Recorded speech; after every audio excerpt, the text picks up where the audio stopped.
Hey, what's going on, everybody? It is Wednesday, and welcome to Over the Roads Wrestling Podcast. This is your boy JD OTR mic drop in the building. It's Wildin' Out Wednesdays. You already know we on here. We're gonna get out some good content and pass it to my co-hosts. You already know how they do. Jay, please introduce yourself. What it do? What it do? This is your boy Jay, aka Wednesday Night Jay, aka Full Time Jay, and I'm back. Hey, what's going on, everybody? This is your boy Trey, aka Treyway, aka OTR Trey, aka Wednesday Night Trey. Uh, yeah, man, I'm excited. We got a lot to talk about. If you look at the welcome to episode 143, if you look at the episode title, is Cena a whiny bee? And we will dive into that. But before we get started, give a shout out to who's this young Esco 14 saying he's in here. We appreciate it. Thank you very much. Uh, yeah, man. Let's start. Let's go with our first topic.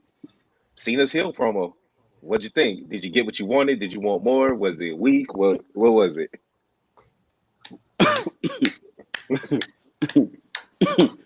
Come on, Trey. Where the hand claps at? Oh yeah, yeah, yeah, yeah. Oh yeah, yeah, yeah. Come on. Where the hand claps at, man? He's slipping, right? He's slipping. I'm slipping like hell.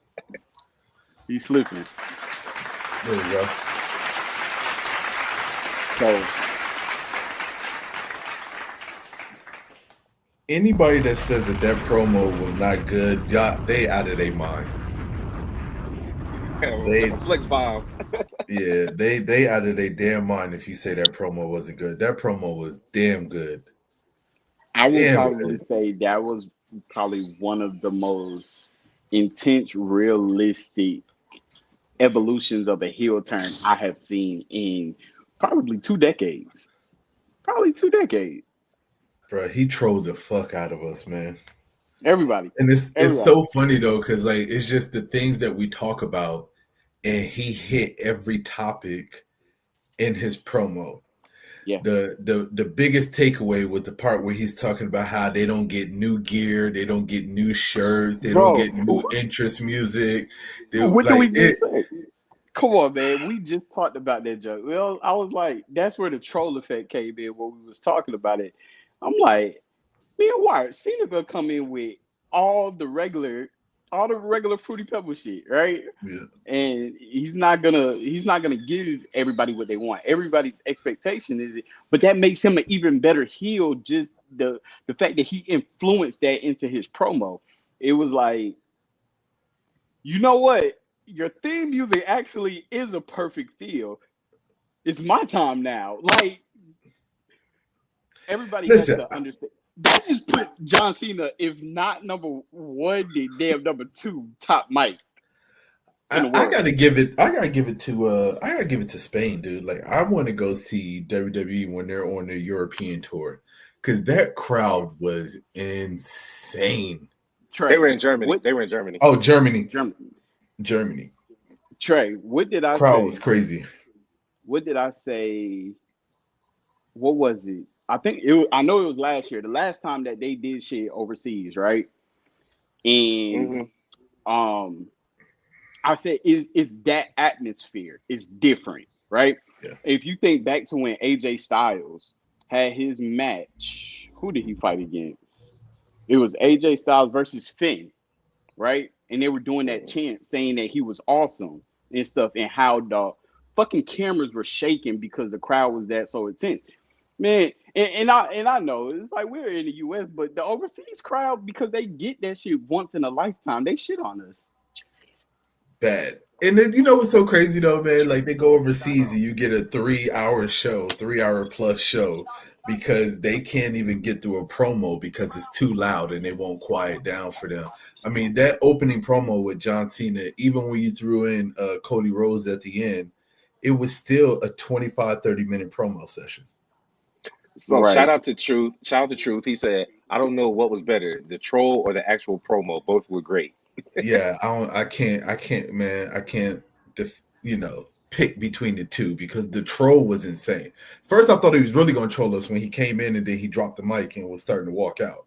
And I said, "Oh, yep, he's about to troll us." And then when he started talking, oh my God, dude! When he started talking, it's just even the ending, like with Cody Rhodes and how Cody Rhodes just shut him up, and he just stood there quiet while the crowd went crazy. Like, oh, Yeah. hands down, the Cena we needed years ago. We get now. What's up, Right. Zando? Zando says, when you're starving and finally get a buffet, you gorge yourself. Yeah. Go ahead, Trey. I'm about to say, yeah, my thoughts on it. I texted y'all before the promo, and I was like, "Yo, is he gonna start? Is he gonna start the show?" Because what made me think he was gonna start the show was after the show came on, it was a mean ass pause, and I was just like, "Okay, yeah, Cena about to come out," and I wasn't surprised that he came out with his his farewell gear and the music was the same. But I did like how he still came out, he held the towel up, but he just stoically walked to the ring, scowling the whole time. He didn't slide. He actually used the steps to get into the ring. He didn't slide in like a baseball slide. It's the little things. I like how they are building things. He addressed the fans first. He will address Cody in the next promo. Oh, trust me, he gonna cook Cody in the next promo, but I'm waiting Cody on get that. it. He let Cody get that off. He let Cody get that. Yeah, I was about to say he definitely gonna cook Cody because Cody got his off at the end. So now that Cody got his off, he about to go in on Cody next Monday. And I feel like go ahead. I felt like that was the test drive, right? Like when you go to a car dealership and you browsing around, right? And then you know exactly what you want, but I'm gonna give you a little taste. But I feel like Cena letting Cody get his little chips off, it was like a test drive because everybody knows when you go toe to toe with Cena on the mic, he's on a mission. He becomes a YN, and he pulled that Draco out, and he ready to doggone aim at you and commit one. So it's like, okay, Cody, I'm gonna let you do that, but I'm about to cook your ass the next go around. So we all know how bad he cooked Roman. I think about it how this was on the level of when not only when he cooked Roman, but when he cooked The Rock. Yes, sir. And like him as a heel is, oh my God, this shit gonna be wild. So how did y'all feel about him saying the reason why he's not giving a new look and new music is because y'all don't deserve it. Y'all, that's my voice. That's my voice on that song. I made that song. Why would I change my look? I mean, you got to think about it. Everybody hears the talks. He hears the talks. You know, backstage they hear the talks. Okay, John Cena's heel now. What's his new ring attire going to be? What's his new music going to be? All right, how can we spin this? And I think they did it the perfect way. I think they're just going to continue to troll us all the way up to WrestleMania. And then WrestleMania, we're going to get the new ring gear and the new music hit and all that stuff. Hell, he might even troll us and he might not even change now. I don't know. I don't think we get that shit till after WrestleMania now. After that promo, I'm thinking it's like we don't get no change until Cena come away with the 17. Maybe, yeah, probably. Yeah. And like you said, this was definitely a test because he didn't even acknowledge or bring up The Rock. Yeah. Nah. He didn't bring him up at all. This was literally just him going out there. Yeah, this is literally him just bringing up to address it, get it out the way. I did what I did because y'all are ungrateful. Y'all have treated me horribly for 20 plus years. Everything I do is never good enough for y'all. When I started winning, y'all hated that. Then I started losing and I say that I'm going to retire and everybody cheers. They brought up a clip. You remember when I think he had just faced Daniel Bryan, or he was about to face Daniel Bryan, and when he had that elbow surgery. Yeah. And they showed a clip of when he said that he's gonna have to take some time off for surgery, and the crowd erupted in cheers that he was gonna have to take time off. Like stuff like that. You could really go back and you can easily find stuff that John Cena's talking about to where the fans took him for granted. I mean, First he of was all, definitely speaking facts. That's the one yeah, thing I have to tell you is I that think there was no lies in this promo. one of my favorite parts is the fact that when he said that y'all made a joke, an invisible joke for the past 15 years. Like, when he brought that "you can't see me" reference into that shit, I was like, Mhm. okay, this motherfucker is cooking with hot peanut oil at this point. Not even grease, peanut oil. Because you cook with peanut oil, you make the best fried chicken. But like that motherfucker, I still had to go back and like watch that shit again just because of how intense he was addressing the crowd. They showed the fan, a fan who he just damn took pictures with not too damn long ago. Um, Yo, that when he cooked that little kid, that was hilarious. I said, "Oh shit!" And the little Oh kid my was just god! looking like, "Oh, Yeah. you talking about me?" And he called the crowd sons of bitches. Yep. Yes, that part. That part, I was like, "Okay, y'all some ungrateful sons of bitches." And the fact that, and this is what I liked. Uh when the crowd was saying "shut the fuck up" or "fuck you," they didn't blur it out. Was it blurred out for y'all? Yes, They started to afterwards. At first they didn't blur it Okay, out, but okay, by 30, 40 seconds in of the yeah, chant still going, they started blurring it out. yeah. And then the that fact that is Cena crazy. acknowledged, he was like, and you got, some all these crowds, they're saying "F you, Cena," or "shut the F up," and I'm like, Yeah. Cena, like He it's said, just one of the moments that you just like, John, like, Hmm. yeah, he oh said my some shit. gosh, He said some shit like, was it? But you see, and y'all, he's the crowd literally kept proving his point the entire time. How yep, bipolar they are, how disrespectful yep. they are. He said, y'all just went from saying "shut the f up" to cheering when I said that I'm really leaving after this year. So which is it? And I'm trying then to. I want to find the how he transcript of the cooked actual promo. But you and gotta how break it he down though a cooked. little bit further because even the people like he was saying screw y'all to the people that were saying let's go Cena, and then he was also saying Exactly, screw y'all to the people that were saying Cena sucks. So I bro. mean, like this shit was just well thought We out. Like we it on the same was, page. Yeah, yeah, we on the same page. Because I was just about to say that, like, he acknowledged the people that cheer for him. He was like, "You're just as fucking worse as the people who say Cena sucks." And I'm like, "God damn, you're saying fuck everybody at this point. yeah. You're saying fuck So everybody." I've been seeing people online, whether it be in the podcast space or reading on Twitter. Some people say that the promo made no sense Those are the slow ones. and it was repetitive. No, Okay, so you gotta see, if you haven't been watching John Cena from the beginning of his career, it's not gonna make sense to you. yeah, If you haven't been watching John Cena for 25 years, it's not gonna make sense for you. Exactly. If you haven't watched John Cena in the past 15 years, it's not gonna make sense for you because you missed out on a total evolution of him. Like when he came in as the prototype, when he then turned to the Doctor of Thugonomics, to then he became Fruity Pebble Warrior times 10, and you know what I'm saying, and he was saluting and everything like that.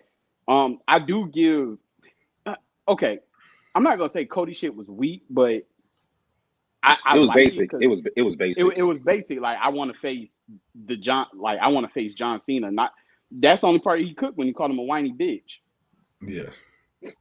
So I But found but I got a quote from I want to see. I want to read exactly what Cena said for one thing. hold on, before He you do said, that, before you "Okay, do that, I gotta say this. I gotta say one thing because it's on my mind, right? Those people that are talking about his promo are not understanding about the overall picture, right? We've talked several times about long-term storylines, and we talked several times about how they bring shit from the past, shit that you forget, and then next thing you know, you got to go back on it, you got to re-see it or rewatch it or rethink it. Think about when John Cena went up against the Authority. right? Mm-hmm. The Authority was the biggest heel at the time. And then think about how when people were cheering for the Authority beating down John Cena, when Mm-hmm. John Cena's the face and you got these heel authorities, right?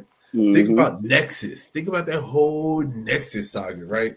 They were Yep. cheering for what Wade Barrett was doing to John Cena in Nexus and how they were torturing John Cena night after night after night after night after night, Mm-hmm.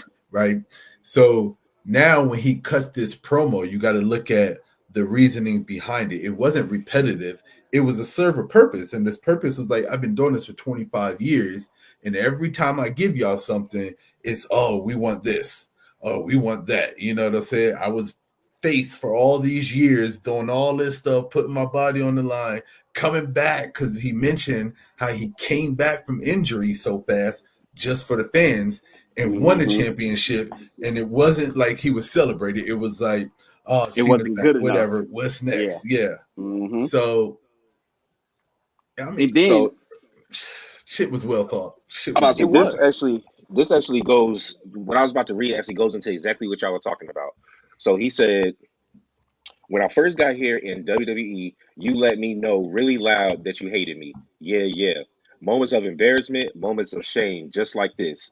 You let me know that I wasn't worthy of your attention. So what did I do? I went and I changed myself, hoping that you would like me a little bit. And it worked for a second. But then it wasn't enough. So what did I do? I worked hard like I always do, and I started to win and win and win and win and win and win and win. And I won a lot, and you hated it. uh-huh. Yep. So I mean, come on, man, what we doing here? I mean, you got to think about it. John Cena had what, a 5-year stretch of headlining WrestleMania. Mm-hmm. So Oh, here we go. Shit, Xander coming at the crew again. Hey, full time. I I've been here I every feel week. like he's about to, Xander must be wanting a OTRJ heel run promo. He must Oh want the man. Rand effect to come back. I know, right? All But right, so oh yeah, go ahead. I know you had something you wanted to say. yeah, it was damn, it was on the part where it was something in lines to what Jay was saying, like about like John Cena winning and shit, and it had a lot to do with like the same kind of effect that Roman Reigns was getting, like when they were at the brink of their career and they thought that they were doing stuff and they thought that them being this ultimate face was gonna benefit, they always got booed, right? And I kind of see like, and it really makes sense on what John Cena was saying because they did the same shit with Roman. Well, Roman was the big dog and he's supposed to be this bona fide face. They hated that shit. They booed him. Even when he won, they wanted him to win, but as soon as he won, they booed his ass. Every time John Cena came up on top, they booed that shit and they was looking for him. I'll never forget, John Cena just won the championship and Brock Lesnar come fucking back and beat the Yep. shit out of him. They Yep. cheered for that shit. You get what I'm saying? They wanted him to lose so bad. So everything that he's saying is justified, is clarified. It makes the most sense out of any heel turn possible. Um, if you don't agree with the way that John Cena addressed his first conversation as far as why he did what he did, then just wait for the next one. And it's really gonna pop off like because like Jay was saying, he clarified, like Trey was saying, he addressed the fans first. Hmm. Next is gonna be shit, probably the locker room. The last and final one, he gonna cook Cody ass. I believe it. Yeah. He said, "You claim to support me. What have you ever done? You. What have you? You and you. What have you ever done to support me? What have you ever done for me?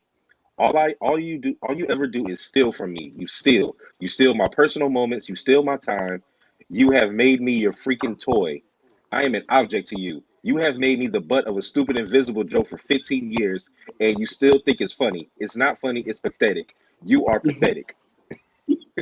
Hey, if that shit don't get you hyped up, man, I don't know I'm what. saying, bro, I was If cheesing that, from ear to ear. I couldn't control it. I was so happy. I was just like, oh my god, he's finally doing it. Like I got everything that I wanted in this damn promo. The people that are saying that they didn't like it, I mean, whatever. I loved it.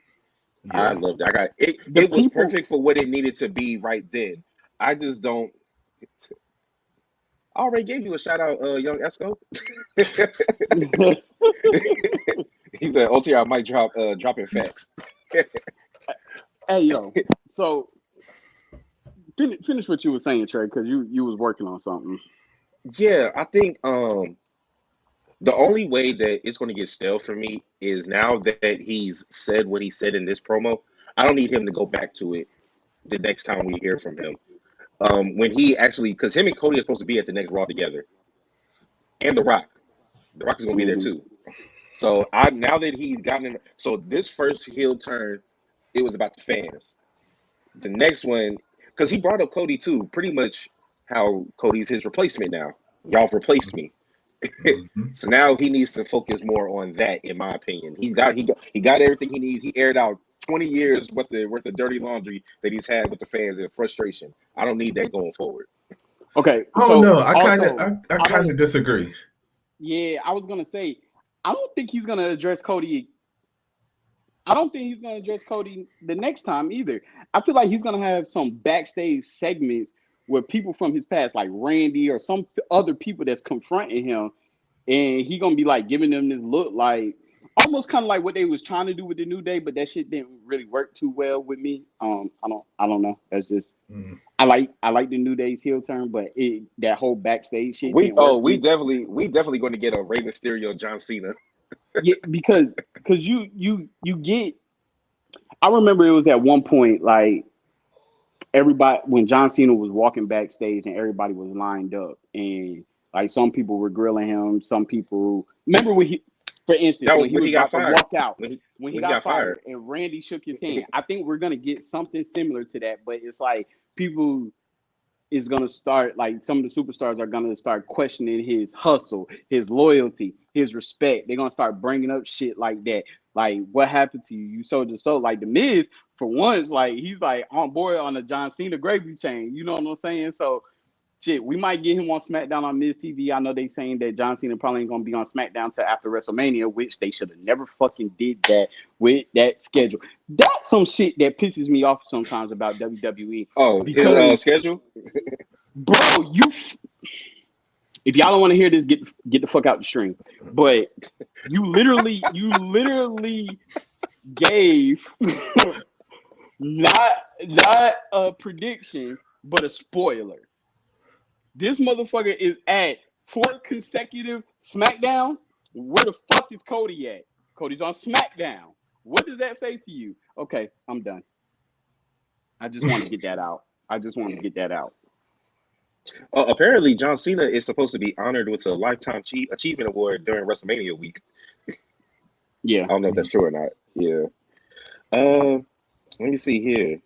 All right, so now we got that part out the way, and then we had Cody comes out and gets a hero's welcome from the crowd in Germany, and he starts talking and he cuts Cena off because Cena says, "Look, kid," and he's about to say something, and then Cody screams at him, "Enough!" And then it's not kid, it's WWE champion, and then he proceeds to say his babyface stuff. Uh, and then Cena just stood there, like you said. Cena just stood there, looking stupid in the face, just letting Cody just talk all this shit. I wouldn't give it First a of thumbs down. First of all, I think that no, no, no, hold on. Let me no. just let it's about the build up, right? It We is. know It that is. we know that Cody got promo skills, and we know that if Cody wanted to, Cody could cook. Okay. Once he gets past his list, I I'm think sorry. that it was the perfect setup for what's to come. Okay. Hmm. It was basically Cody was letting him know, like, hey, I'm shutting down the disrespect right now. You ain't gonna call me kid. You ain't gonna do none of that shit. I'm the champion. Like, you Mhm. gotta beat me to get number 17 off Yeah. gate. You know what I'm Yeah. saying? Mm-hmm. So I appreciate that part. I appreciate the part where he called him the whiny little bitch, and he told him that, you know, this isn't the John Cena he wants to fight. It's the old John Cena. I appreciate all of that. I would have liked a little bit more if Cody would have taken a shot at him. You know what I'm saying? I think he It's had plenty coming. of opportunities to take a Yeah, shot at him, it's but coming. I can see them holding that off until the next Raw to kind of build it up and everything like that. But it This was just this was like this the wasn't even an teaser. appetizer. It It was a was like a teaser. snack. Yeah, You know yeah, how it when you go was. to a little wedding and you get the little while they're Hors taking d'oeuvres. pictures and little hors d'oeuvres. Yeah, Yeah, that's what it was. It yeah, was a little hors d'oeuvre. yeah. So young Esco says, Jay, why are you lying saying Cody good? In my opinion, he is washed up. We're just gonna leave it at your opinion, okay? So I do want to talk about what happened after the promo. What y'all think about Michael Cole giving his 2 cents? Oh, John Cena gonna cook Michael Cole too. It's Michael Cole. It's Michael Cole. You know he's gonna give his 2 cents. So, And yes, I believe 100% that John Cena is gonna respond to that. yeah, because you know Michael Cole loves to do in-ring interviews. Mm-hmm. John Cena gonna cook his ass too. He might make Michael Cole cry. I'm still mad at when he was supposed to interview Cody, but then he debunked the whole segment, wouldn't let Cody get a word out before The Rock pulled up in the truck. I'm still mad about that. Can we say Michael Cole is borderline heel too? Shit. Well, so I saw people bringing up how this reminded them of when, remember how Stone Cold and JR were really close. And every time Yep. Stone Cold would do some shit, JR would look at the camera, then he'd talk really solemn, and he would be like, I've known Austin for years, and I've never seen him like this, and I Yeah. can't believe it. And just going ham. And That's then how when his Stone whole Cold thing. finally flipped the script, It's he the was like, still the heel. that son of a bitch. I can't believe Austin. All the years I've known him, I can't believe he would do something. He joined the damn McMahons. This is perfect. This is You perfect. sound just setup. like it. He joined the damn McMahons. He joined the It's damn the- McMahons. It's all to sell the heel persona. That's all it is. They gotta That sell son of a it. bitch. They gotta get you believing the fact of the matter is that John Cena doesn't care about anybody else but himself right now. This is the reason why him addressing the fans hit so hard and hit home, because John Cena has always lived by he would be nothing without the fans. He is literally a Lil Wayne verse. I am not shit without the fans. I am not shit without you. You know, that was John Cena's whole thing. It wasn't about nobody else. The fans kept him going for this long. Even when he hit 20, he celebrated the fans. He always popped up, showed, acknowledged the fans and shit like that. So it was only right for him to pretty much curb stomp their ass.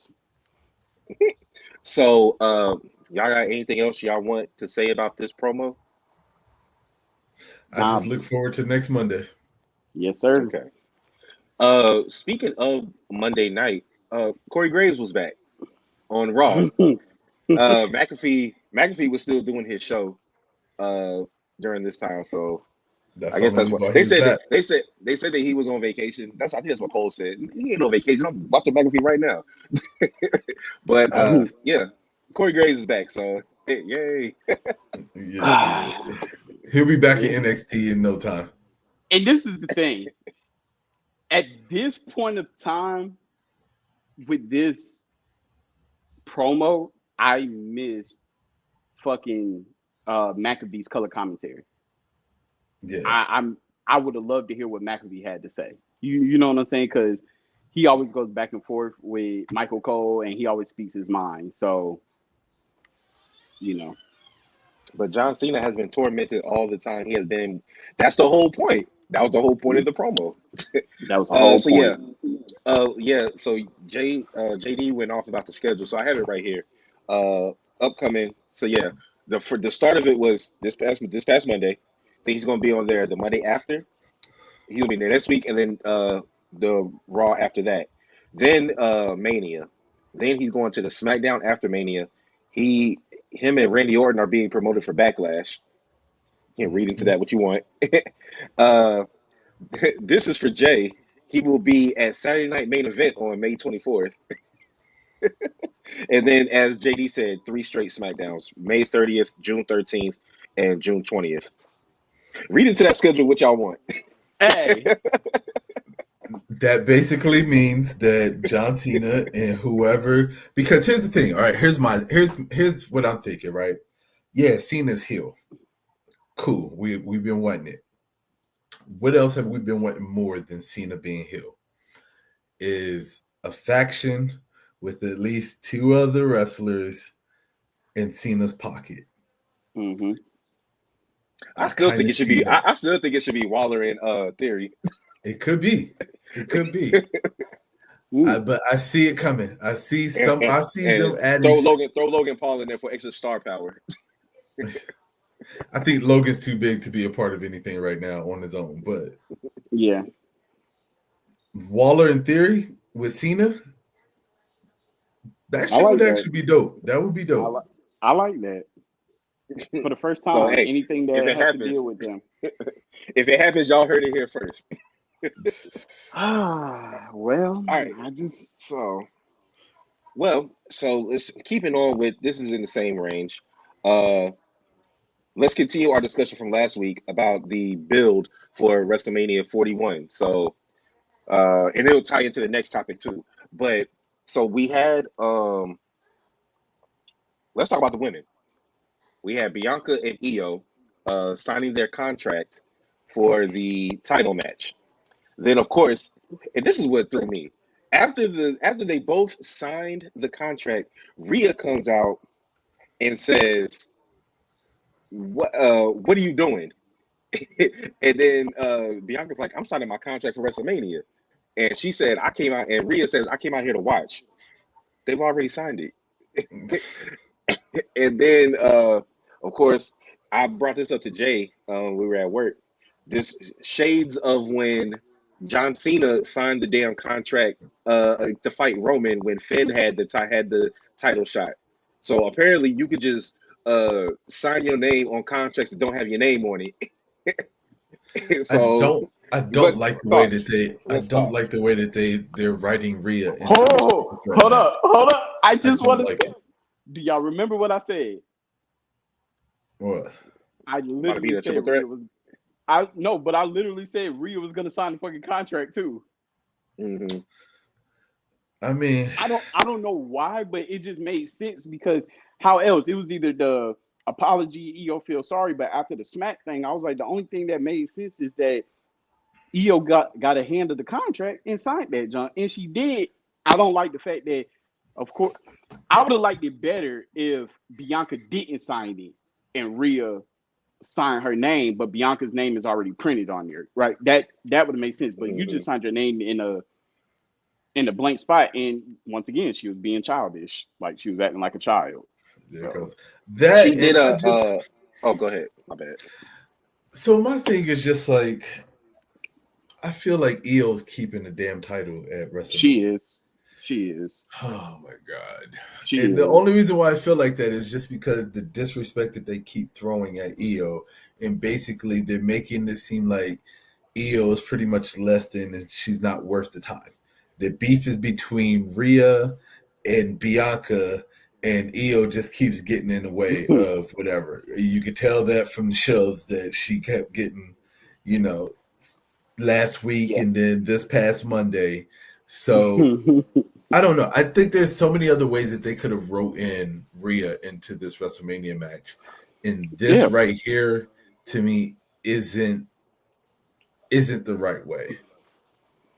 So and The it was real just booking like, is giving it away. Io is winning. That's what Truth says. And then Zendo says, "Quit hating." I'm always going to hate. That ain't never going to stop. So they could have turned this into. They could have did a gauntlet match, kind of like what Kofi had to go through to get in the match, to get it, to face the winner. I was literally going to say that. They could have threw a gauntlet match at Rhea where the last person was Bianca, and if she was to be able to go through the gauntlet and beat Bianca, she'll be added into it. Not take her spot, but added into the match. They could have did that. They could have just did a one-on-one match because they had enough time. Or they could have did a best out of 3. The gauntlet match. Rhea's reasoning makes no sense. Yes, but what I will say is the gauntlet match actually could still happen because he never officially told her that she was in the match. He just kept asking for the contract back. And Right. she kept screaming backstage that it's signed. Talking about some no. Yeah. Like Yep. no, I'm just her because she did a So I watched the post show for Raw. It's hosted by Not Sam Wrestling and Megan Morant, and he interviewed Rhea, and this reasoning that she comes up with still makes no fucking sense. Oh, I'm tired of people always getting in my business. Bianca had no reason to be out there. People come out and watch matches all the time. Why is Rhea so special that nobody could ever come out? Well, she's having a tantrum. And we Yeah. keep saying that She's having a little tantrum. kid and she's having a tantrum. So She should not be rewarded for that. That's my whole thing. She should not be rewarded for that. That's why I love what JD said about the gauntlet. I don't necessarily know if it's gauntlet. I can just see him putting her versus Bianca, and if she beats Bianca, she gets into the match. Like, Nah, I feel like you got a laundry list. So you got damage control, which it would be, unfortunately, it'll just be Dakota Kai. But then you got Yeah. Bailey. Then you got, you could put in Liv and Raquel, and boom, and then Bianca at the end. That's a perfect gauntlet for Rhea. yeah. First Dakota, then Bailey, who's a prior champ, and then two girls that you done had beef with Raquel and then Liv, and then you got Bianca at the end. I say that's right there. That's a gauntlet. honestly, now that I think about it, I don't want Bianca to face Rhea because if she beats her, you don't want Bianca to take a pin. This before Mania. It could be disqualified. It could be a disqualification at the last part where Io comes in the midst of it and cause it to be a no count because she still wants Bianca. That's true. Because That's true. she still wants to fight Bianca. Or Naomi comes in and gets Bianca disqualified as retaliation for her allowing Jade to come in and take her out. So yeah, I mean, it could work. It could work. It could work. There's ways to get her in. There's ways to get her in the match. But her just signing that damn contract and acting like a child, talking about some no, I'm not giving it back. That wasn't the way. That wasn't it. All right, so okay, so are we liking the build right now to this? Not that match, but it's average. It's mid. It's okay. Mid. I'm here for the Io Sky mugs in the face. I'm here for that. I'm definitely there for that. Well, let's talk about main event Jey Uso. I was waiting to get to this one. All right, listen. Let me start this off. Jay, my boy Jay, from J to J to J to J to J to J. When you going over this top rope, I need you to stop grabbing that damn top rope. Okay? Yep. You keep grabbing that damn top rope with your back hand, and you almost lost your WrestleMania stuff. So I need you, my boy. I don't know what we doing here. I saw another angle from somebody that was shooting off their cell phone, and that shit looked rough, boy. Boy, I kept rewinding that junk, and I was like, "But did you see his reaction?" He was like, "I'm good. Yeah, like, he knew he messed up. Yeah, he was like, I'm good. But I was like, oh, like you hit that move. It's just like 95% of the time. I felt bad for him. I felt bad, not for him. I felt bad for Top Dollar because people kept tagging him in it because they did it the same way. And then I was talking with Michael Cole when he was talking shit. He was talking shit about Top Dollar for like the next 5 months because of that, calling him Flop Dollar and everything. I mean, it was definitely a damn botch. That was one hell of a man. Look, that. I mean, that whole sequence was a whole botch. The match with Theory, all of that. I didn't like any of that. The only top rope botch that I seen was a superstar trying to go over the top rope. That was worse than what Jey Uso did. Was when the damn Undertaker landed on top of his head. Oh yeah, that's the only other one. I thought he was dead after that. I thought the dead man was really dead when that happened. But James was pretty bad. James was pretty bad too when you try to jump on the top rope and slip. Because when you see it from the other angle, you can tell that he tries to use his hand to push down the top rope and kind of To use it let to spring himself. catapult. Yep. Yeah. Mm-hmm. And that damn top rope went back. You see Jay just go whoop like that. I said, Yeah. oh. And I was But like, but I oh, said this, right? I said him and Jimmy both do the same thing when they go over the top rope. They both take their hand and then and they push try off. to do like Yeah. this. And I kept saying they need to cut that out. Yeah, That just do shit a is suicida and go in between them junks. Like, that shit is ruining um, it for him. but what I need the superstars who's supposed to take the brute of that. If they botch that shit, don't fall. If he botches it, stomp his ass, right? Play into it, let him Oh build the my God. momentum. It is like you are reading my mind because I was thinking like, what do you do if that happens? Do you fall too? Come on, man. No, you're not supposed. They're supposed to because it's still part of the storyline, right? But I feel like Yeah. if it's a botch, how do you do it? You make his botch believable. Oh, he botched it. We're going to, we're going to get on top of that, and so you start stomping them and everything like that, and then you just like kind of build it up and be like, all right, dude, you got to fight back. They be talking amongst each other all the time. So if he botches it, play through it. Run an audible, start stomping them, let them fight through it, let them start knocking y'all out and stuff like that, and boom, you Yeah, can but still at the play same into it. time, so I'm gonna play Time devil's crunch, advocate with that. And the only reason I'm gonna play devil's advocate is what if Jay did hurt himself? Now right? with you not playing with the fall, because that gives the person opportunity to say, all right, you good, you good, you good, yeah, I'm good. All right, cool. You know what I'm saying? So I can see it both ways. And like I said, when it comes down to the men, botches are common, but they're not as common. You know what I'm saying? As the Like, women, yeah. So, yeah. I mean, Jay is going over the top ropes millions of times. Majority of the times they're sketch, but they have a Well, system. There's a let's just method say to the madness. let's be glad that it happened overseas and the U.S. crowd wasn't there because they would have ate that shit alive. Yeah, they would have. So, getting to the match, Jay, you said something the other day was like, if he loses this match, then he don't need to fight for nothing ever again. I think was that you No, that said that? if he loses this match, they need to just put him back with his brother and put them back in the tag team division. I'm over it, but I'm telling you, I don't see a scenario in where Jay Uso's losing this match. It doesn't make sense. It Are you doesn't. of the belief that they would? Because what's going to happen is how many title changes for the main titles do you think we see, including the men and the women? So that for the men it would be two I if mean, you got Cena winning. so if we really Cena's winning, Jay Uso's winning. Braun Breaker's definitely dropping the title. I'm talking about the Especially main titles. Like so, no, if it goes I'll just Tiffany say and like what's the name? Okay. I think this is going to be one of those WrestleManias where majority of the titles are going to change hands, no matter what. Okay, so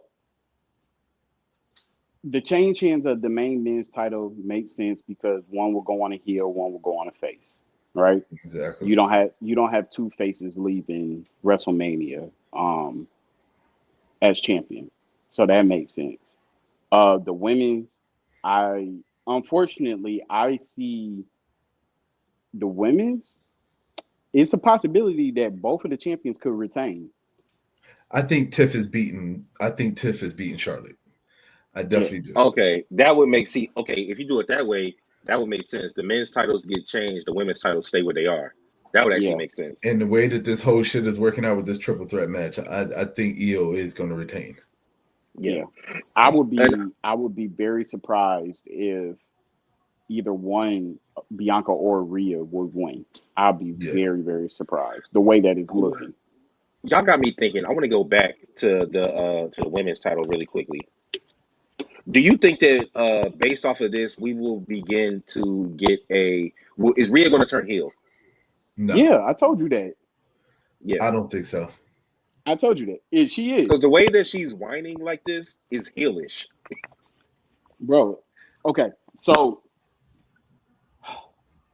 hypothetically, like let's just say Bianca was to win, right? Io will still remain face. I mean, Damage Control is not face. I don't know what they are. They're kind They of are neutral at this. no, their face. They're considered face. Okay, Hmm. so first of all, I already told you, Io wins. Asuka's coming back, and that's going to be her first. That's going to be the first person that she feuds with, right? If Bianca wins, Rhea's definitely going heel, and then we might get a Naomi Bianca or a Jade and Bianca. It's going to end up something. Just be looking forward to a triple threat match or something by Money in the Bank or SummerSlam between those three. If Bianca ever gets the title, go ahead, Jay. You ready to step in? I mean, okay, so part of me still wants to stick with my earlier scenario. And my earlier scenario was Bianca winning. And then once she wins, we get the heel turn where her and Naomi basically saying how they planned and set up Jade. But I feel like for that to take place, Bianca has to win the title.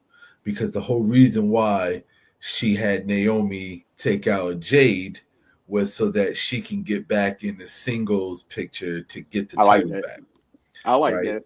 I feel like that's the only way that scenario can take place. Bianca has to come out the victor, and then I kind of think that Naomi kind of acts as her enforcer. You know, they make their run again. They're probably going to be double champions because they're probably going to put the tag team belts back on them again, and I kind of feel like that's the route that will go.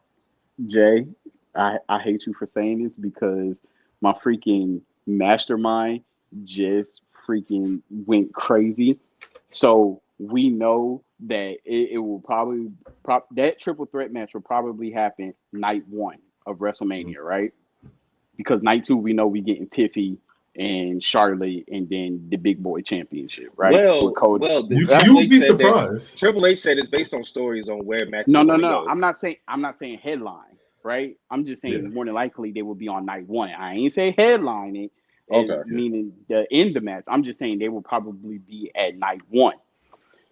So if they are on night 1, could you see Jade and Naomi being on night 2, where it's heavy SmackDown matches on night 2, right? If they was to do that, and Bianca wins the title on night 1 and comes and helps Naomi in her match on night 2. I can see that. But I also agree with Truth. If this scenario plays out in that way, in that scenario, Jay's definitely winning Money in the Bank. Mm-hmm. Hands down, she's taking the women's Money in the Bank. Yeah. All right. So I just wanted to go back to the women's match because that popped in my head. But we're not done with Jay and Gunther. In your mind, how could they make you care more about this feud, or is there any way to save it with 3 weeks left? You can't. Or 4 weeks. And I keep saying that you can't. It's not because of Jay. It's because of Gunther. I'm sorry. Gunther is boring. There's no other way to say it. The only way that they could have made it better, and it sucks because the people that kind of mean the most to Jay are not there with him at this moment. It would have been like Gunther attacking Sammy, Gunther attacking his brother, choking him out. He talked shit about Jimmy, and Jay went off on him. Right, but it still doesn't have much of an impact because you remember, Sammy had a big feud with Gunther. So if Gunther was to took out Sammy, where Jay looks at Sammy like a brother, that would have kind of fueled his fire, right? And then if Jimmy was on there and Gunther was to take out Jimmy, that would kind of fuel the fire. It has to be on one of those type things. Him just trash talking. We saw how that went when he faced Damian Priest, calling him street trash. Okay, bro, and y'all match was still like C at its best. Like it wasn't good. So, and it's not because of Damian Priest, it was because of Gunther, right? And they had to like, Damian, we need you to be hood so you could do this. Jay Uso's doing everything. He has the crowd behind him. He has the nostalgia. He has the aura. Like he has everything going. Everybody's lit when he comes. His backstage presence is just Gunther is just like real stale. And I guess they thought that it was gonna be more impactful, especially going in his hometown, that he was gonna get more of a pop headed into WrestleMania. But you forget, like, he still got to come back to the States where nobody don't give a fuck about it. Yeah. His best feuds when he had the IC title was Gable and Sammy, Yeah, and they carried those feuds. they did. I mean, think about it this way, right? Gunther, like you said, they were in Germany, and the crowd wasn't even feeling him like that. You They was feel what going I'm ham for saying? Kaiser though. Yeah, they were Yes. going here for Kaiser, but I'm just saying, when Gunther, they weren't excited about Gunther. I don't know what it is about Gunther. I like Gunther so much better when he was the Intercontinental Champion. But Like after I said, that, he's protected, man. He's so protected, and I hate that the fact that he has this reputation of being like very protected and trying to be like an unstoppable force. I think he would have had a better feud with Goldberg. maybe. We're still Honestly, getting honestly. it. Might still get it. They said Goldberg going through stem cell, trying to get right. All right, so all right, so we got those two builds. Is Tiffany and Charlotte even worth speaking about? Nah, Okay. not really. Okay, I do want to speak about this. We got to talk more about Seth Roman and CM Punk. And I know we're waiting until that was next. I know we're waiting until tomorrow. I mean, till Friday because they all supposed to be on SmackDown. But my spider senses is tingling, right? There has to be triple threat matches. There has to be a victor, right? Have you ever seen a triple threat match end in disqualification? No, but I've never seen a Hell in a Cell in a disqualification either, and we got that. So y'all know I'm crazy, right? And y'all know I come up with crazy ass scenarios and stuff like that. And I would say 65% of the chance my crazy scenarios come true. And he'd be like, oh shit. Like I would just put that shit up I had, right? Did y'all ever think about like in this crazy scenario, Roman and Seth teaming up to like literally take out CM Punk? So I've thought about this scenario, but the problem is that Roman and Seth still have underlying issues that they got to resolve. Trust, and I get that. And that's only going to happen once they finally face one-on-one. Right. A triple threat technically can't end in a disqualification because it's a no DQ style match. So there has to be a clear-cut victor no matter if people get involved or not. The thing for me is just that it doesn't make sense as to why they're having this match without the winner being offered a championship match. To me, that's going to be one of the stipulations that's added to the match because you're talking about WrestleMania and you're talking about them having this match at WrestleMania. So it has to be something that's added. Maybe that's the favor. Yeah. Maybe the favor is that CM Punk says, listen, if we do this triple threat match, it's for a number one contenders match. Paul Heyman make it happen. You know what I'm saying? I don't know. Now I know that they have been hinting more at the favor. They talked about it. They talked about it after Roman came back and he attacked them, and they were talking about it on SmackDown. And then they were talking about it this past Monday too, how CM Punk still has his favor because during the promo and they were showing everything that was going on, and they were showing how Paul Heyman was in the ring looking over CM Punk, and then you could see like Roman got jealous, and that's when he came into the cage and took out CM Punk. Mm-hmm. So now that they're starting to hint at it more, because we haven't heard anything about the favor, you know what I mean, since Elimination Chamber, well, even before Elimination Chamber, they weren't even mentioning the favor really like that. So somehow, some way, it's about to come into play. But to me, it has to be a number one contenders match. That's the only way that makes sense. So so the way that this Cody and John Cena feud is building up so far, would it fuck up the feud if the winner of that triple threat match got added to that match? Yes. Even though now, all three of those people possibly have not, CM Punk really doesn't have an issue with Cody, but he really wanted to face Cody. But Roman had an issue with Cody, and Seth Rollins had an issue with Cody. Yeah, but I got a curveball to throw to you, right? Because who's to say that if this is a number one contenders match, that it has to be for the WWE Championship? So you think about them throwing them in the mix with We're talking Gunther about a and Jey match where we Uso? have one person that is Roman's from SmackDown, and then you got Seth Rollins and CM Punk that are Monday Night Raw. So a number one contenders match. Well, I mean, hey, if Roman wins, he could decide to take on his cousin Jay. You know what I'm saying? I can see if CM Punk wins, he decides to go after John Cena, and then I can see if Seth Rollins wins, he'd probably go after Jay. So that yeah, I mean, because they're looking at this triple threat match headline in night one. It's possible. With the possibilities of somebody being included in night two. But that's just, hearsay. But so I feel like I posted this like on our story. Hold on, one real quick. Okay. I feel like Seth Rollins is gonna try to big brother Roman again. And be like, try to play mastermind manipulation and tell Roman he's trying to steal your wise man. I hate him, but he's trying to steal your wise man. We need to get him out of here so it could just be me and you and stuff like that. And they get CM Punk out that match. I can see that. I mean, I can go along with that, but it won't last between them. You know what I'm saying? Yeah. But then what about The Rock having two more people? Could you see it being like a shield for John Cena? Possibly, yeah. Roman and Seth being the shield again. So go ahead, Trey. Oh God. So I posted this on our IG story. I don't know if it was yesterday or the day before. It said 3 stakes WWE can add to Rollins, Roman, and Punk at Mania. Y'all already touched on it a lot. Pause.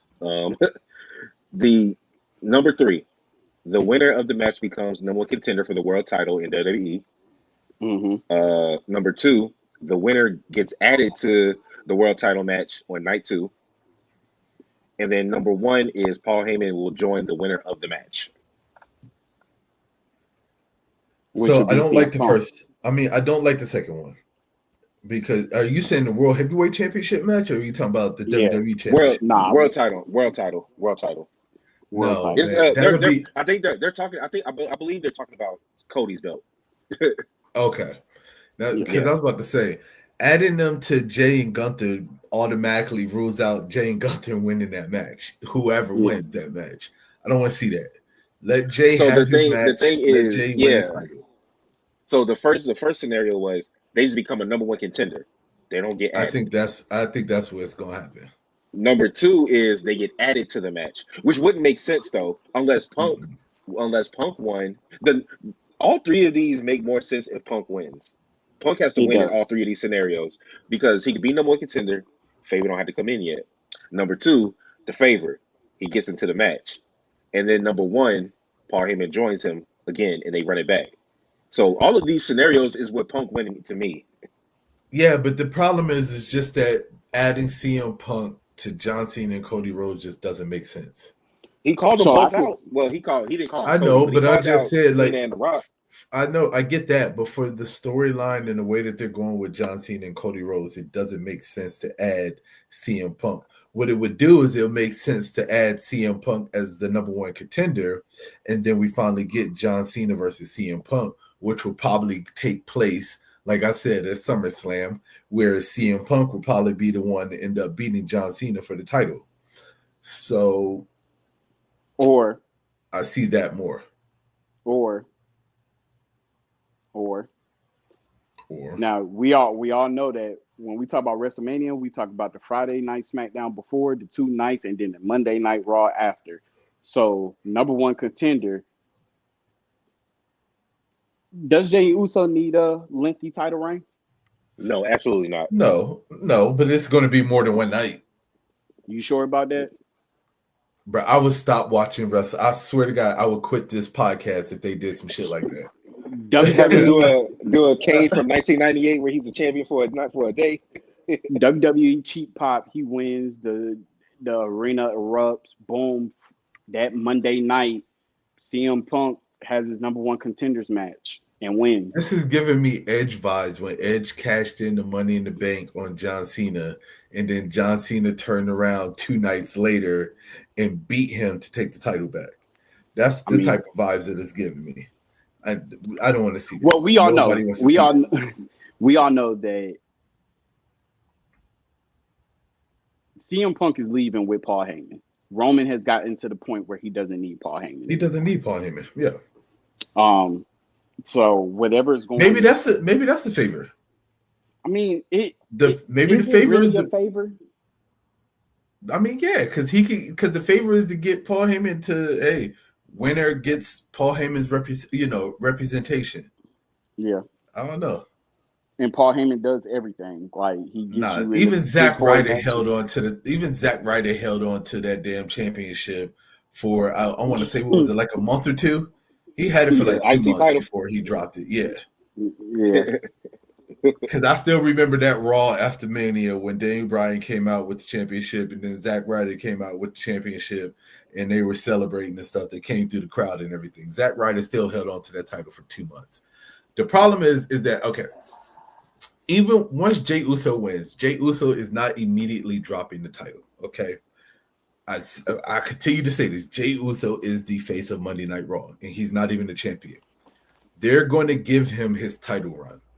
It doesn't need to be a full year. No, it doesn't have to be a full year. He doesn't have to hold on to the World Heavyweight Championship all the way until WrestleMania, but I will tell you that it will be longer than his Intercontinental run.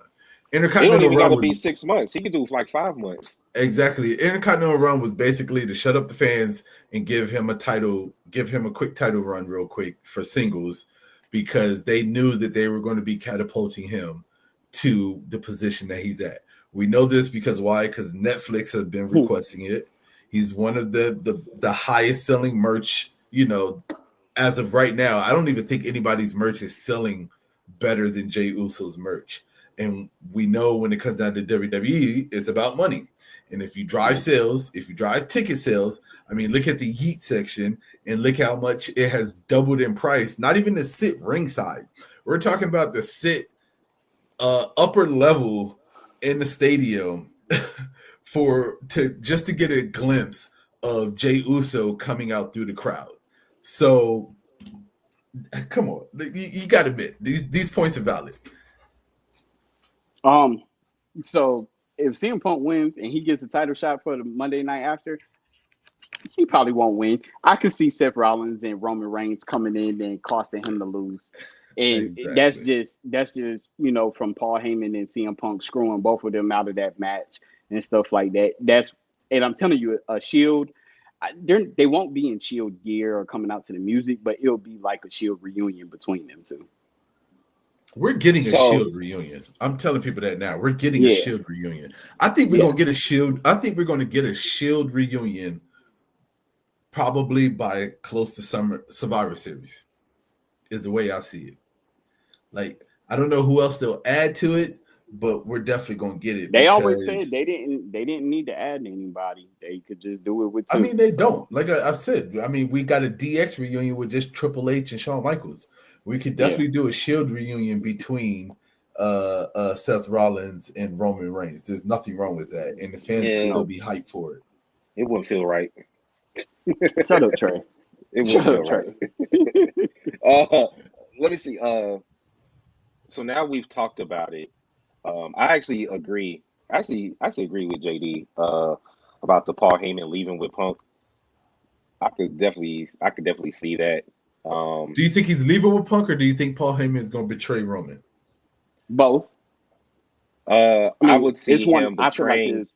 I see him leaving with Punk more than betraying Roman immediately, because it's a triple threat. So how would he actually betray him? Like, I don't know. I think the betrayal would happen. The official betrayal will happen on the SmackDown after. No, I think it's one and the same. Because Paul Heyman could come up with 1,000 reasons as to why he would leave with CM Punk. Yeah. I mean, but it's already hinting at it. Him hugging CM Punk inside that cage and apologizing to him, saying that he didn't know that he was going to do that and everything like that. That's already stirring the pot. and Paul Heyman being Exactly. scared of Roman Reigns' reaction. Roman's not necessarily interjecting at Paul Heyman, but he's being petrified, like, oh shit, I'm messing up. But you know how Paul Heyman does. He did it with Roman Reigns and Brock Lesnar. You know what I'm Mm-hmm. saying? Brock Lesnar didn't see it coming. Like when Paul Heyman was choosing sides until he finally made the choice and he picked Roman over Brock. But you got to realize that at that time Roman was heel. So He here's was. here's here's the dilemma is that right now they're both considered faces.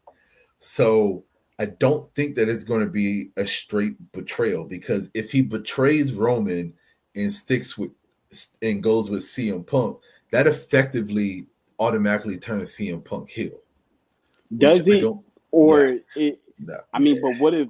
But if Roman starts going on, even though he's cheered by the fans and everybody loves him, if he starts going on this old school loose cannon type phase like he's showing now, like it yeah. could just be like Paul Heyman on that same like take me with you type stuff, like what he did with Solo. Well, I think they're doing a good job at selling the story that Roman is unpredictable, and that Yeah, at any time Roman can yeah, snap back into that tribal chief mode, and you can right. tell it just by the way Paul Heyman sells it. Right?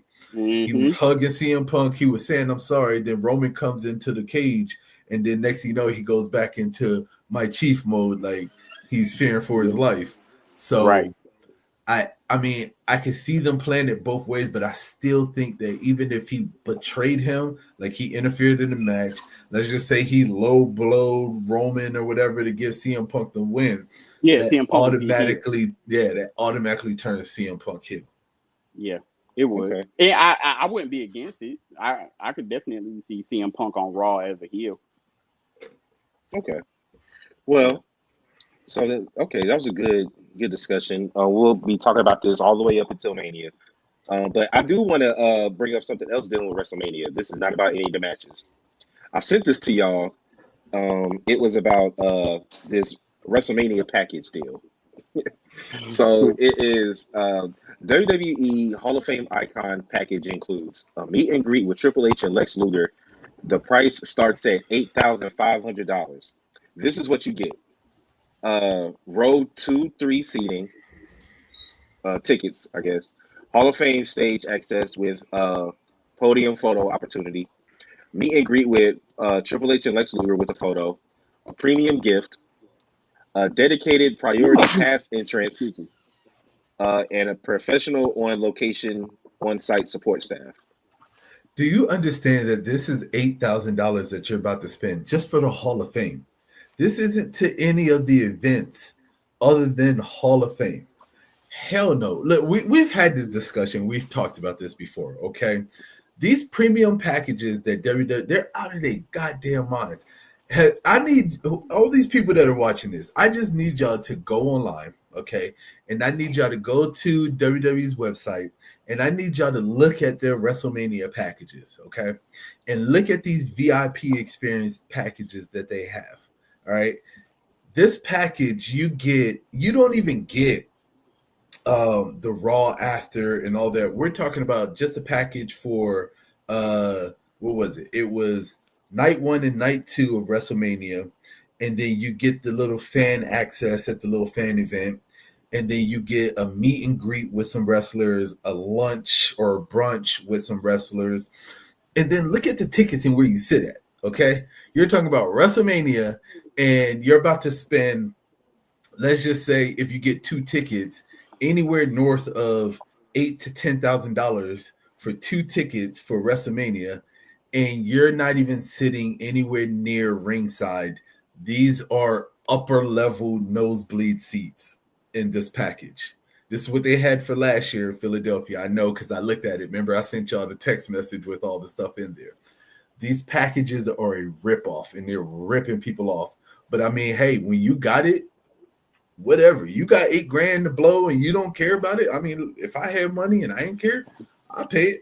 I ain't gonna lie. Hey, the But John as an Cena average, person working, hell no, that's a con. That is a John con. Cena's appreciation packages start at $25,000, and they only offering it to 20 people. Sick man. And that's to have a deluxe dining environment with him and stuff like that. Here's a I was question. like, Here's a question I got for y'all. Do y'all think WrestleMania or WrestleMania season, everything that involves the whole week of WrestleMania, whether it's the Hall of Fame, the fan access, the SmackDown before, the Raw after, the NXT events, and all that stuff, do y'all think all of this stuff grouped together is worth Super Bowl money? Because we're talking about Super Bowl prices for these events. People that are buying ringside tickets are paying Super Bowl level prices for honestly, this. honestly, I would pay. Whew, I A would ring pay. Hold on, I would pay to go to a WWE lineup like that if it includes like a Super Bowl price. If it includes Friday, Saturday, Sunday, Monday, I would go to that over Super Bowl. Okay. And now I agree with you on that point. Now, mind you, to do a package like that, and let's just say you're doing Friday, you're doing NXT, you're doing Hall of Fame, you're doing night one, night two, and then you're doing Monday Night Raw after that, you're spending north of $50,000. Yeah, Let's if I just say had you're it, going. Let's just say you're going ringside. If you're going ringside for the whole entire thing, you might be at $70,000, $80,000. yeah, that's once in a lifetime. Okay. Yep, I would do it if I I had would it. do it. I would do it if I Honestly, had it. if I had it, I would do it over the Super Bowl. Hell yeah, because most people Hell only go yeah. to the Super Bowl for the halftime show. It's not Well, because, and it's not because their favorite team is playing in the Super Bowl. Because half the time, nobody's favorite team is playing in the Super Bowl, but a handful of people, and even those fans can't even make it to the Super Bowl. and So that's you're my point. That my point is, I feel like these sporting events, these big sporting events, are starting to become unattainable for yes, the average fans, it right? is. Before I remember going to WrestleMania, right? I remember going to WrestleMania when it was in Atlanta and it was in the dome. And I'm telling you right now, I was still lower level. I wasn't floor, but I was lower level. I would say decent seats, you know what I said? And I paid $290 for the two seats for me and my wife Yeah. at the time. You know what I So said? do you think it's based upon location too? No, I just think it's not about location. Location doesn't even matter anymore because if you look at WrestleMania, lately they've been picking the most expensive arenas or Yeah, cities, that's what I'm venues saying. on Because that. you got to think next year they're having it in New Orleans. I don't expect those prices to match Vegas prices. I do. I, I, I, I do. you're New probably right, Orleans? but New Orleans, yeah. okay, you're probably right. But at the same in the same breath, I'm kind of looking like, yeah, it's going to be very close. But I still think that if you get it early enough, you're going to get a pretty decent bundle package for cheaper than what you're doing in Vegas. No, You no don't way. think so? No. They have made WrestleMania basically where as an average person that works a 9 to 5 job, you're pretty much having to plan to go to WrestleMania 2 years in advance because it's going to take you 2 years to save up enough money to afford night one and night two, let alone all the other stuff that they have going on. And this is not even with their VIP So do you package type so do deal. you so do you now see WrestleMania no longer being sellout?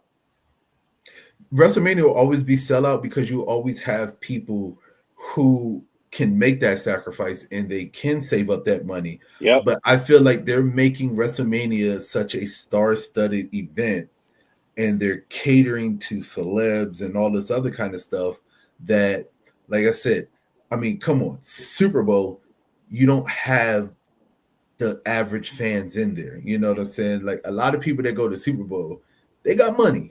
Yeah. Let's just put it, and they still sit nosebleed. You know, these people make good money, and they're still sitting nosebleed because that's what they can afford because it's Super Bowl. And I feel like it's the same thing with WrestleMania. Yeah, you got people coming from all over the world for WrestleMania, but these people from all over the world got money. I mean, let's talk about people flying from other countries and then spending a full week in Vegas for WrestleMania. I don't care where you're from, you gotta have some money for that. So right. I'm looking. I see a lot of blue bubbles so far. A You lot of know, blue bubbles. I'm seeing a lot of blue bubbles, right? Like the way my bank account is set up, my checking, my savings, I can do night one, and then I guess I'll be watching night two at home. Hey, hey, just so y'all know, Jay is not lying. I just be challenging his junk. So I want y'all to see, you know what I'm saying? And this is for section F4, row 4, seat 5.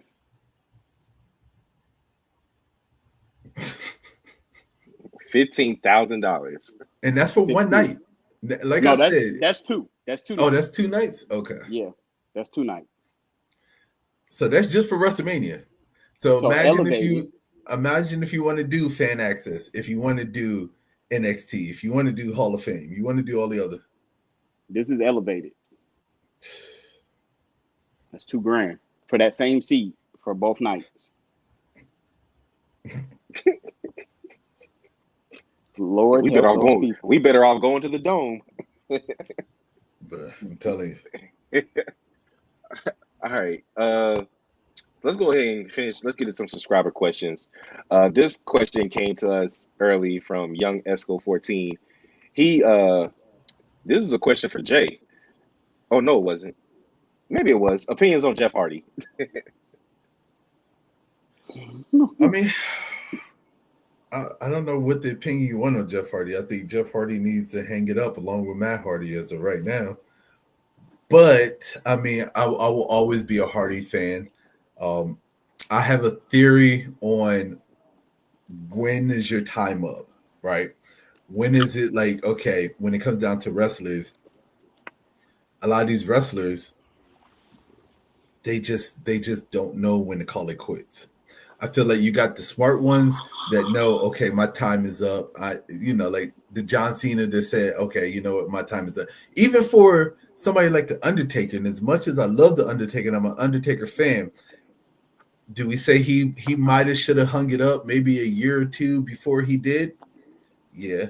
Um, I don't know, man. I'll always be a Hardy fan. I just don't want to see the scenario, the Ric Flair scenario. That's always going to be my go-to when it comes down to that. That Ric Flair shit was cringe, and I think that it diminished his entire career.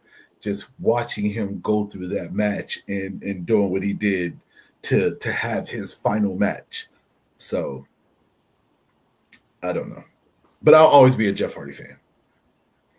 I think Jeff Hardy is one of the biggest poster boys for, you know, having setback after setback after setback and then fighting your way back and fighting your way back and fighting. I mean, if you think about it, Jeff Hardy should have been blackballed from wrestling multiple times.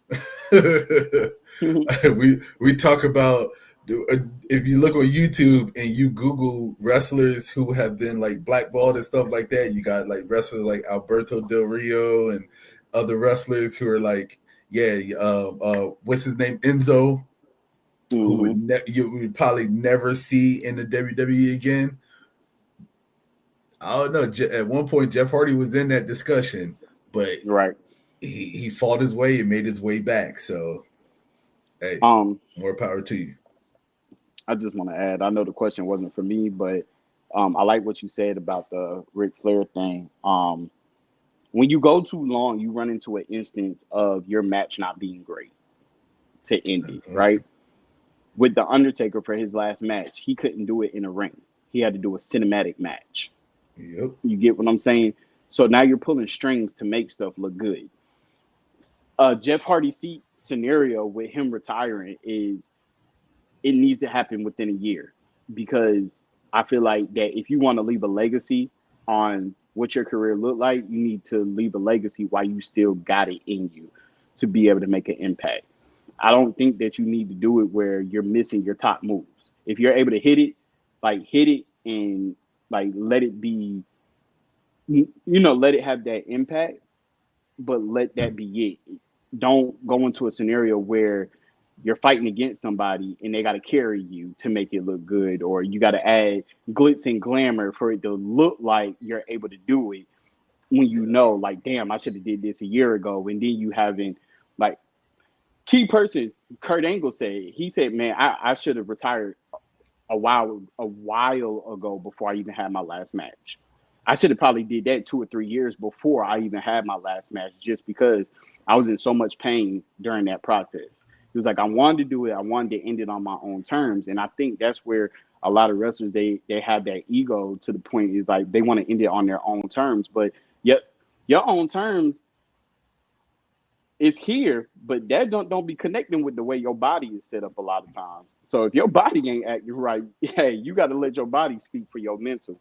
I tell people all the time, man, go on YouTube and look up Undertaker's podcast, and I can't remember what the name of the episode is, but just listen to the way that he talks about his last match and his cinematic match, Yeah, and just how, you know, disappointed he was with that being his ending, yeah, and he was so happy when he got the call about, you know, the Cody Rhodes segment, because I mean, let's be honest, he didn't have a match, he just came in and choke slammed the Rock, but he was just hmm grateful for the fact that that's the way that he got to end it, and that's the way that, you know, people can remember him for, is getting Cody Rhodes help, you know, being one of the people to help Cody Rhodes get his first title.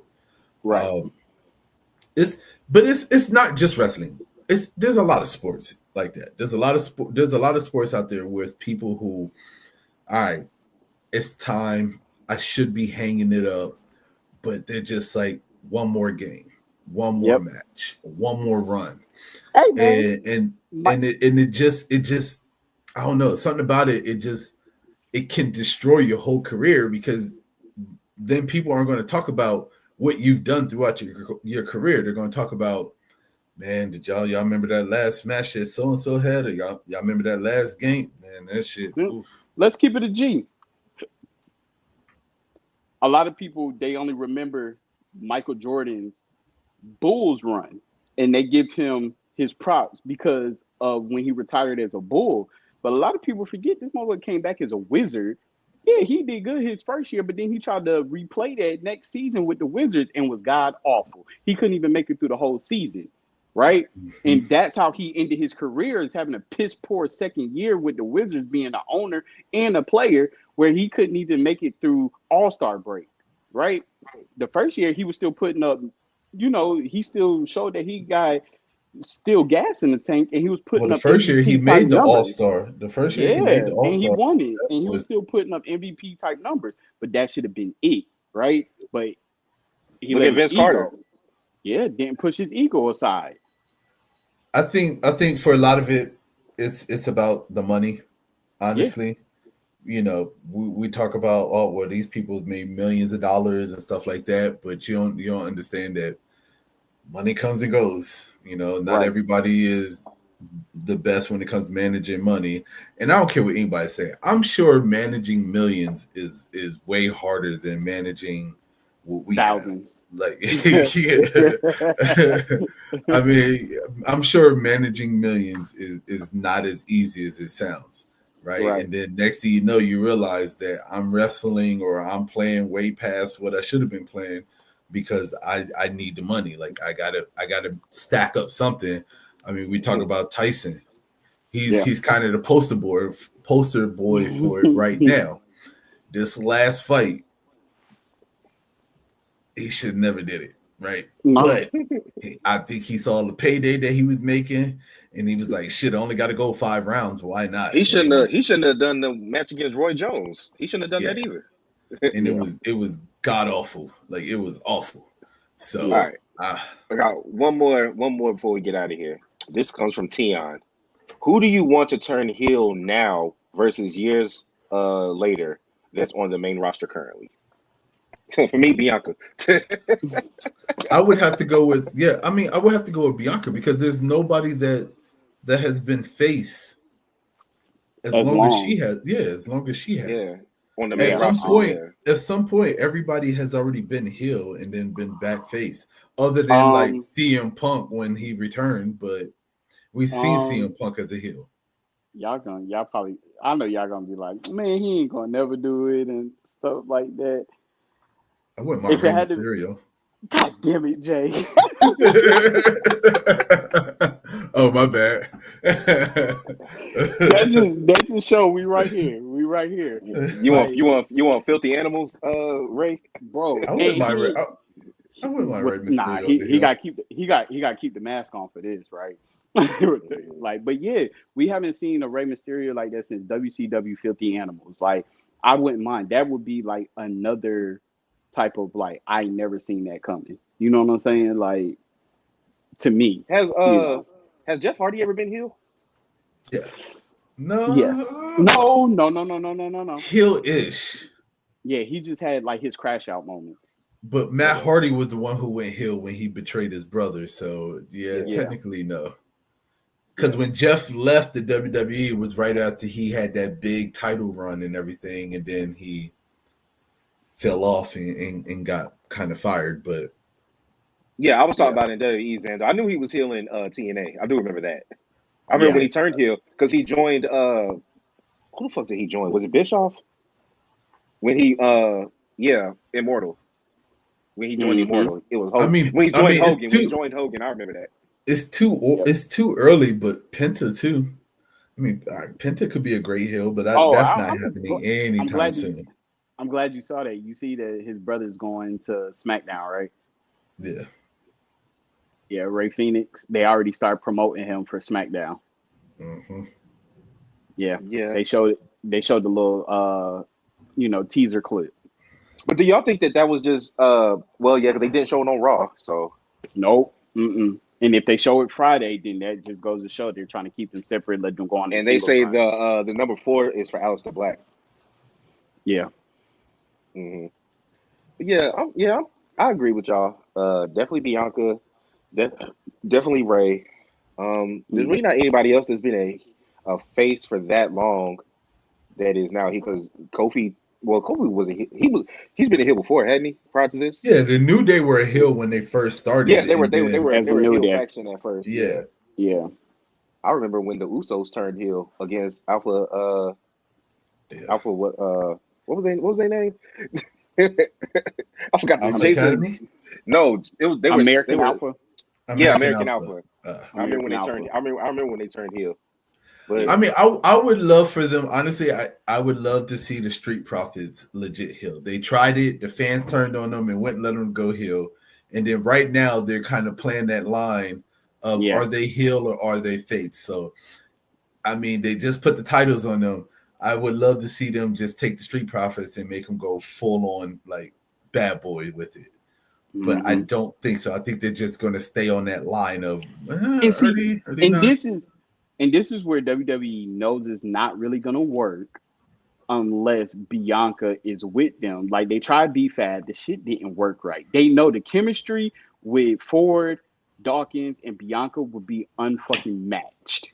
So that means that would mean that the Profits are going to move to Raw then, huh? No, not saying that. I mean, but the WWE draft is that after WrestleMania. Mm-hmm. We would see. Or if Bianca and Naomi get the tag titles back, then they can travel between whatever brand that they want. So, well, they already talked about Naomi. She actually might be in alliance with Nia. I saw a little leak on that she might join in a faction with Nia. That would make sense. They are family. Yep. Mm-hmm. All right, but y'all got anything else? Nah. We can go ahead and get up out of here then. That was a great discussion. Yeah, I knew that those topics were going to take a while, so yeah, gave y'all exactly what y'all need, I believe. So yeah, this has been episode 143. If you look at the ticker at the bottom, these are where you can follow us on all social media. Got our X up there, our YouTube, and our Instagram. And then listen to our episodes on Spotify as well. Try to upload those the day after this recording. So it should be up there hopefully by tomorrow. I'll try to get it up there.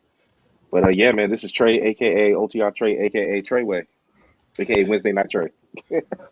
It's your boy Jay, aka Rantin' Jay, because it's not going to go away. One of these days I'm going to bring it back. But, right now I'm full-time Jay. Will possibly be part-time Jay again. I feel like it's coming soon, but, stay tuned. And this your boy JD, OTR mic drop. Mr. Flip Flop, I might do it on Wednesday, I might do it on Thursday. Then again, we might do it on Friday. And it's because it's my fault because I got basketball going on. So you might as well call me OTR coach. You know what I'm saying? But hey, we here. This is the trio, the magnificent trio. We appreciate y'all. Peace out. Next week. Peace.